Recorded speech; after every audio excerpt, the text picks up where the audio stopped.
பயிரை மேய்வது போல கல்வி வளாகங்களிலே பாலியல் வன்கொடுமைகள் நடைபெறுவதாக இபிஎஸ் கண்டனம் தெரிவித்துள்ளார். தொடர்பான கூடுதல் விவரங்களோடு இணைகிறார் நமது செய்தியாளர் லதா. வணக்கம் லதா. விவரம். வணக்கம்.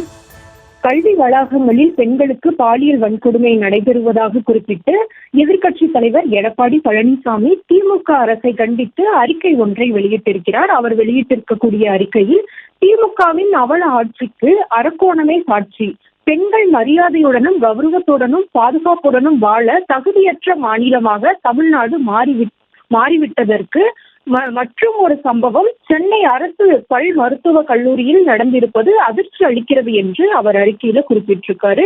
மேலும் சென்னை பல் மருத்துவக் கல்லூரியில் பணிபுரியும் ஒரு துறையின் தலைவர் உடன் பணியாற்றும் பேராசிரியர்கள் மற்றும் மாணவிகளிடம் ஆபாச வார்த்தைகளை பேசுவது, உடல் உருவ அமைப்பை கேலி செய்வது, அவர்களை வீடியோ எடுப்பது, பேசுவதை ரெக்கார்ட் செய்வது போன்ற தகாத செயல்களில் ஈடுபட்டு வருவதால் அக்கல்லூரியில் பணிபுரியும் ஆசிரியர்களும் மாணவிகளும் தினம் தினம் மன உளைச்சலை சந்தித்து அவதியுற்று வருவதாக குறிப்பிட்டிருக்கக்கூடிய அவர், ஒரு துறையின் தலைவர் இவ்வாறு நடந்து கொள்வதை கண்டித்தும் பாதிக்கப்பட்டவர்களுக்கு நியாயம் கிடைக்க வேண்டியும் பாதிக்கப்பட்ட பெண்கள் கடந்த 2024 மார்ச் மாதமே கல்லூரி நிர்வாகத்திடம் புகார் அளித்தும் எந்த நடவடிக்கையும் கல்லூரி நிர்வாகம் எடுக்கவில்லை என்பதையும் குறிப்பிட்டிருக்கிறார்.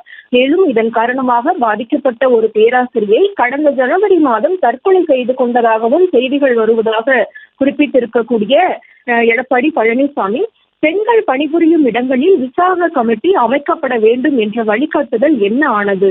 மாணவிகளின் புகார் கொடுத்தும் 1 வருட காலம் ஏன் நடவடிக்கை எடுக்கவில்லை?